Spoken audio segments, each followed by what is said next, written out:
ఎత్తరా నడిచావు మొన్న మెడమే చెయ్యి ఇప్పుడు కాలర్ బా ఇక మాకు ఒక రంగా చెప్పాలంటే కూటమిలో ఉన్న మా అందరికీ ఒక హ్యాపీనెస్ ఈరోజు కలిగింది అన్న హ్యాపీనెస్ అయితే నాకు మొదలైందన్న. రేపు ఇక 19కి పండక్కి కొత్త తరం కొత్త సెటైర్లు మేము వేయబోతున్నాం అని ఒక హ్యాపీనెస్ అయితే మొదలైందన్న. అన్న చాలా మంది ఇది సినిమా క్యారెక్టర్ కి సంబంధించింది కాదు, ఎవరికో ఇండైరెక్ట్ గా వార్నింగ్ లాంటిది ఇస్తున్నారు అన్ని సాంగ్స్ అట్లనే అనిపిస్తుంది. ఇంకా అర్థం కాలేదా? నీకు ఇంకా అర్థం కాలేదంటే నాకు బాధ వేస్తుంది. మీడియా ఓడి నీకే అర్థం కాకపోతే ఎట్లా చెప్పు? సామాన్యుడికి కూడా అర్థమైంది, వాళ్ళకి కూడా అర్థమైంది. వాళ్ళకి ఒక డౌట్ అనమాట, క్లారిటీ ఇస్తే వాళ్ళు భయపడుతున్నారన్నా. ఏమైనా సెటైర్లు సోషల్ మీడియాలో పెడతానికి భయపడిపోతున్నారు కాబట్టి పెడతలేదు. కానీ పెడతారు, ఎవడో ఒకడు ఉంటాడు చూడు, రేపు ఎల్లుండో కంపల్సరిగా దాని గురించి పెడతాడు. అంత కాలిపోతుంది. ఒక రకంగా చెప్పాలంటే కింద నుంచి పైదాకా కాలి కాలి కాలి ఉంటారు. కాలర్ మీద డైలాగ్ వచ్చేపాటికి ఏం చేయాలా అని అర్థం కాని పరిస్థితిలో వాళ్ళు ఉంటారు. అన్ని సాంగ్స్ అన్ని లిరిక్స్ ఒకేలా అనిపిస్తున్నాయి, కొత్తదనం చూపించవచ్చు కదా అనే విధంగా అనేవాళ్ళు ఉన్నారు. ఒక్కొక్క పాటలో ఒక్కొక్క సీన్ ఉంది, ఒక్కొక్క డైలాగ్ ఉంది, ఒక్కొక్క సెటైర్ ఉంది. అన్నీ A to Z మాకు కనపడ్డాయి. ఈ సాంగ్లో ఇంకా కనపడింది. అన్న కొన్ని సినిమాలు పోస్ట్పోన్ చేశారు కదా, దురంధర్ 2కి భయపడి అందరూ చేస్తున్నారని చెప్పి, అంటే పవన్ కళ్యాణ్ గారి సినిమా ఎందుకు ముందుగా పెట్టుకున్నారు అనేది ఒక డౌట్, దానికి ఏం చెప్తారు? పండగ కన్నా సెలవులు ఇప్పుడు ఈ మధ్యకాలంలో సెలవులు చూస్తున్న ఒక పిల్లలకి పాపం ఇంటర్మీడియట్ అయినా డిగ్రీ అయినా 10 రోజులు ఎత్తేనే అబ్బా అమ్మా అంత ఆనందంగా ఫీల్ అవుతున్నారు. ఇంతకుముందు 3 నెలలు 4 నెలలు ఉండేవి సమ్మర్ సెలవులు, ఇప్పుడు ఏడుంది 10 రోజులకే ఏదో కోచింగ్ సెంటర్లు మొదలవుతున్నాయి. బయటకు వచ్చి ఏం చూడలేకపోతున్నారు. మంచి టైంలో వచ్చింది, ఇంకో వారం ముందు వేసుకున్నారు. పండగ మూమెంట్ కూడా ఉంది, ఎటు సెలవులు కూడా వస్తాయి అందరికి. రంజాన్ ఉంది, ఉగాది ఉంది, అన్నీ కలిసి వస్తున్నాయి. ఆ మూమెంట్ కోసం తీసుకున్నారు, దానిలో తప్పే ఉంది. ఇప్పుడు దురంధర్ 2 ఉస్తాద్ భగత్ సింగ్ రెండు ఒకే రోజు ఉన్నాయి కదా అన్న. నేను దురంధర్ 2 ఫస్ట్ చూశాను, సెకండ్ హాఫ్ ట్రైలర్ చూశాను అన్న. కానీ థర్డ్ హాఫ్ ఉంది కాబట్టి దీనిలో అంత కథ లేదు అన్న ఫీలింగ్ అయితే నాకు కలిగిందన్న. అది అంటే సీక్వెల్ కాబట్టి చాలా మందికి ఇంట్రెస్ట్ ఉంటుంది కదా, చూడాలి చూడాలి అని చెప్పేసి. తెలుగు పీపుల్ కూడా చాలా మంది ఇంట్రెస్ట్ ఉన్నారు చూడడానికి. సో మరి ఈ సినిమా ముందు ఆ సినిమా నిలుస్తుంది అంత లేదన్న. రెండు పోటీ, ఇప్పుడు ఈ మధ్యకాలంలో పోటీ అనేది లేదు. పోటీ ఉండటం కూడా మంచిదే. కథ బయట మాట్లాడుకోవడానికి ఏ సినిమా ఎట్లా ఉందని 1-2 సార్లు చెప్పుకోవడానికి. కానీ ముందు ఏంటంటే పవన్ కళ్యాణ్ గారిది నైట్ షో పడిందనుకో పవన్ కళ్యాణ్ గారిది సినిమా కనుక దురంధరం మీద వచ్చేస్తాయి. ఎందుకంటే మన భయంకరంగా వదులుతారు కదా సెటైర్లు బయటకు వచ్చి. 10 నిమిషాలు బయటకు ఒక్క సినిమా బయటకు వచ్చిందనుకో సోషల్ మీడియా మిత్రులందరిలో వచ్చేస్తాయి సెటైర్లు. రివర్స్ అవని ఏది అని ఆ సెటైర్ల మీద ఆధారపడి ఉంటుంది సినిమా నడిచేది, దురంధరం ఎట్టా ఉండేది అనేది. అది ఓకే అన్న, ఒక్క మాటలో చెప్పండి, ప్రోమో ఎట్లా అనిపించింది? థర్డ్ సాంగ్ ప్రోమో చాలా బాగుందన్న. కాలర్ బాగా సెటైర్ వేసినట్టు నాకు అనిపించింది అన్న. ఒక హ్యాపీనెస్ అయితే కూటమిలో ఉన్న మాకు ఒక హ్యాపీనెస్ అయితే ఇచ్చిందన్న. ఈ కాలర్ ఎగరేస్తే అన్న సాంగ్ కూడా అటువంటిదేనండి. అదైతే ఎక్స్ట్రాడినరీగా ఉంటుంది. ఓవరాల్గా ఏంటంటే ఇది హరీష్ శంకర్ గారు ఎంతో శ్రద్ధగా ఈ సినిమా చేస్తున్నారన్న సంగతి అయితే మనం మర్చిపోకూడదు. ఎందుకంటే హరీష్ శంకర్ అంతకుముందు మిస్టర్ బచ్చన్ తీసి కొంచెం అంతకుముందు ఏదో ఒక 2 సినిమాలు కొంచెం దెబ్బతిన్నాయి. కానీ పవన్ కళ్యాణ్ గారు ఇచ్చిన అవకాశం చాలా పెద్ద అవకాశం, ఆయనకి లైఫ్ టర్నింగ్ అవకాశం. అటువంటి అవకాశాన్ని ఆయన దుర్వినియోగం చేసుకుంటారని నేను అనుకోవట్లేదండి. ఎక్స్ట్రాడినరీగా అయితే సినిమా ఉంటుంది. దాని తగ్గట్టుగానే దేక్లెంగే సాలా కావచ్చు, ఆర్ఆర్ ఉస్తాద్ కావచ్చు, ఈ సాంగ్ కావచ్చు, అవును, అంటే అన్ని కూడా ఒకే రకంగా అనిపిస్తున్నాయి. లిరిక్స్ కావచ్చు అంతా కూడా అని చెప్పేసి అంటున్నారు. అంటే మీకు అట్లానే అనిపించిందా? అంటే కొంత ఇందులో ఒక మీరన్న పాయింట్ మంచిదండి. అదేంటంటే ఒక డైరెక్టర్ చేసే విధంగా, అంటే హరీష్ శంకర్ గారు మొత్తం ఒక మాస్ ఓరియంటెడ్గా కావాలనుకున్నారు సినిమా. అందులోనే ఉన్న ఒక ఫ్యామిలీకి సంబంధించిన సాంగ్ ఏదైనా ఉందనుకోండి కొంచెం డిఫరెంట్గా ఉన్నాం. కేవలం ఈ 3 సాంగ్స్ కూడా పవన్ కళ్యాణ్ గారి మీద ప్రొజెక్ట్ చేసి తీసినాయి. అందువల్ల ఏంటంటే ఆల్మోస్ట్ అన్ని దరిదాపుగా అలాగే ఉంటాయి. అంటే ఇంకొంతమంది ఏంటంటే ఇది సినిమా క్యారెక్టర్ కోసం కాదు, పాలిటిక్స్ ని మిక్స్ చేసి ఎవరికో ఇండైరెక్ట్ గా వార్నింగ్ లాంటిది ఇస్తున్నారని చెప్పేసి అంటున్నారు. అవ్వచ్చు. కానీ ఏంటంటే అది అక్కడెక్కడన్నా ఏదన్నా చిన్న డైలాగులు ఉండొచ్చేమో, కానీ కేవలం పాలిటిక్స్లో ఎవరినో విమర్శించడం కోసం అయితే పవన్ కళ్యాణ్ గారు సినిమా తీస్తారని మాత్రం అనుకోకూడదు. ఇది తప్పండి. సినిమానే, రాజకీయమే. రాజకీయాలని కావాలని నేను వ్యక్తిగతం కోసం పవన్ కళ్యాణ్ గారు ఏదో చీప్ ట్రిక్ చేస్తారని నేను అనుకోవట్లేదు. ఎవరు అనుకోరు, ఆయన కూడా అనుకోడు. ఆ రాజకీయాలను ఎవరినో విమర్శించడం కోసం ఆయన సినిమాలు ఏదో సంబంధించి డైలాగ్ ఏమన్నా ఉంటే ఉండొచ్చు తప్ప విమర్శించడం కోసం అయితే ఆయన సినిమాలు తీరు. ఆయన ప్రేక్షకుల్ని లేదా ఆయన ఫ్యాన్స్ని ఎంటర్టైన్ చేయడానికి సినిమాలు చేయటం తప్ప అంతకంటే ఏం కదండి. సినిమా ఉగాదికి ఇందులో ఇంకోటి చెప్తున్నాను, మార్చి 26న రావాల్సిన సినిమా మార్చి 19కి రావటం ఏంటి?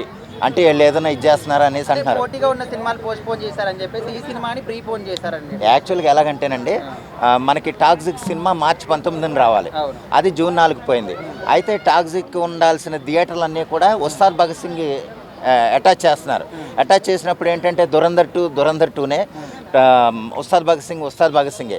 అందువల్ల ఏంటంటే టాక్సిక్ ఇవ్వాల్సిన థియేటర్లన్నీ ఉస్తాద్ భగత్ సింగ్ వచ్చినాయి కాబట్టి ఒక వారం ముందుకు వచ్చినా నష్టం లేదు కాబట్టి, అంటే థియేటర్ల పరంగా కూడా ఇబ్బంది లేదు కాబట్టి ఆ విధంగా ఉస్తాద్ భగత్ సింగ్ ముందుకు వచ్చింది. కానీ ఏ విధమైన మనకి అందులో తప్పేం కాదండి. పైగా ఏంటంటే మార్చి 26 స్లాట్ కూడా ఖాళీగానే ఉంది. ఆ విధంగా లాంగ్ రన్ పొందుద్దన్న ఉద్దేశంతో సినిమాని ప్రీపోన్ చేశారు తప్ప ఇంకే విధంగానూ కాదు. ఉగాదికి ఈ మార్చి 19న సినిమా బ్లాక్ బస్టర్ అవుద్దంటంలో ఎటువంటి సందేహం లేదు. ఉస్తాద్ భగత్ సింగ్ అంతే. ఉస్తాద్ భగత్ సింగ్ నుంచి సాంగ్ ప్రోమో వచ్చింది కదా, ఎలా అనిపించింది? యా, అల్టిమేట్గా ఉంది. One of the biggest movie ఇది. ఎందుకంటే హరీష్ శంకర్ అండ్ పవన్ కళ్యాణ్ కాంబినేషన్లో మనం గబ్బర్ సింగ్ అయితే చూసుకున్నాం. One of the biggest blockbuster in Pavan Kalyan career. అలాగే ఇప్పుడు ఈ థర్డ్ సాంగ్ చూసుకుంటే కొత్త లుక్లో పవన్ కళ్యాణ్ గారిని చూసాము. ఆ గ్రేస్ అవ్వచ్చు, ఆ మ్యూజిక్ అవ్వచ్చు, దేవిశ్రీ ప్రసాద్ మ్యూజిక్ అద్భుతంగా ఇచ్చారు. అలాగే తమన్ బ్యాక్గ్రౌండ్ కూడా యాడ్ అయ్యిందని అంటున్నారు. డెఫినెట్గా ఈ సినిమా అయితే ఎక్కడికో వెళ్ళిపోబోతుంది. ఎందుకంటే ఆ పవన్ కళ్యాణ్ గారి లుక్సే ఒక డిఫరెంట్గా ఉన్నాయి. ఎస్. మరి ఆర్ఆఫ్ ఉస్తాద్ అలాగే దేఖ్ లెంగే సాలా అలా సాంగ్స్ అవి ఎంత హైప్ వచ్చాయి, ఇది అంత హైప్ లేదని చెప్పి అదంటే అవి ఫాస్ట్ సాంగ్స్, ఇది మెలోడీ సాంగ్ కాబట్టి కొంచెం స్లోగా వెళ్తుంది. డెఫినెట్గా ఈ సినిమా రిలీజ్కి కూడా దగ్గరలో ఉంది 19th. సో డెఫినెట్గా ఈ సాంగ్ ఇంకా క్లిక్ అవుతుంది. విని కొద్దీ ఇంకా లోపలికి వెళ్తుందని నా ఫీలింగ్. యాక్చువల్గా మార్చ్ 26th రావాల్సిన మూవీ మార్చ్ 19th వస్తుంది కదా. ఎస్, దానికి main reason Ugadi and Ramzan అనేది 19th ఉన్నది. నెక్స్ట్ సమ్మర్ స్టార్ట్ అయింది, ఇంటర్మీడియట్ ఎగ్జామ్స్ అయిపోయాయి. నెక్స్ట్ ఇంకొక రిలీజ్కి రెడీగా ఏ టాలీవుడ్ మూవీ లేదు కాబట్టి ఇది ముందుకు వచ్చిందనేది నా ఫీలింగ్ మ్యామ్. అంటే ఇంకా ప్రమోషన్స్ కూడా స్టార్ట్ చేయలేదు కదా. ప్రమోషన్స్ ఆల్రెడీ స్టార్ట్ అయిపోయేవి. ఆ ట్రెండ్ వెళ్తుంది. ఆ సాంగ్స్, ఆ టీజర్స్ అవి ట్రెండింగ్లో నడుస్తున్నాయి. అదే ప్రమోషన్ హరీష్ శంకర్ గారు ఆల్రెడీ ప్రమోషన్స్ స్టార్ట్ చేశారు మల్లారెడ్డి కాలేజ్లో. అద్భుతంగా అది ఎక్కడికో వెళ్ళిపోయింది. డెఫినెట్గా ఈ సినిమా ప్రమోషన్స్ అంటే ఒక ప్రీవ్యూ ఫంక్షన్ అయితే ఉంటుంది. అది పవన్ కళ్యాణ్ గారితో అద్భుతంగా ఉండబోతుందని నా ఫీలింగ్. అంటే టాక్సిక్ అని మిగతా మూవీస్ కూడా పోస్ట్ పోన్ అయ్యాయి కదా. యా, ఉస్తాద్ కూడా పోస్ట్ పోన్ అయ్యే అవకాశాలు ఉన్నాయంటారా? లేవు మ్యామ్, ఆల్రెడీ ఇది ఫిక్స్ అయిపోయింది. రిలీజ్కి రెడీగా ఉంది. ఆ రిమైనింగ్ మూవ్స్ అనేవి రిలీజ్కి రెడీగా లేదు. ఎడిటింగ్, డబ్బింగ్ అవి రన్నింగ్లో ఉన్నాయి. సో డెఫినెట్గా ఈ సినిమా అయితే release Pakka 19th on March. మరి ఉస్తాద్ అలాగే దురంధర్ 2 ఈ రెండు కూడా గట్టి పోటీలో ఏదంటారు? ఎస్, డెఫినెట్గా పవన్ కళ్యాణ్కి ఒక ఫ్యాన్ బేస్ ఆంధ్ర తెలంగాణలో ఉంది. ఇక్కడ ఎలాగైనా ఏ సినిమా రిలీజ్ అయినా పవన్ కళ్యాణ్ క్రేజ్ వేరు, ఆ కలెక్షన్స్ వేరేగా ఉంటాయి. దురంధర్ తీసుకుంటే ఇది ఇండియా లెవెల్లో రిలీజ్ అవుతుంది. అలాగే దురంధర్ 1 బ్లాక్ బస్టర్ అయింది. దురంధర్ 2 ట్రైలర్ చూసుకుంటే అంత ఇన్స్పిరేషన్గా లేదు, ఎఫెక్టివ్గా లేదని నా ఫీలింగ్. ఈ సినిమాకే మంచి క్రేజ్ రాబోతుందని నా ఫీలింగ్ మ్యామ్. ఉస్తాద్ ఎంత కలెక్ట్ చేయొచ్చు అంటారు మరి? ఉస్తాద్ 500 crores కలెక్ట్ చేయబోతుంది. ఎందుకంటే ఉస్తాద్ 2 అంతా ఇది హైప్ లేదు, 1 అంతా హైప్ లేదని నా ఫీలింగ్. జస్ట్ 500 crores వస్తుంది అంతే. చాలా బాగుంది సాంగ్. అసలు వింటుంటేనే ఎప్పుడెప్పుడు మూవీ రిలీజ్ అవుతుందా అని చెప్పేసి వెయిటింగ్.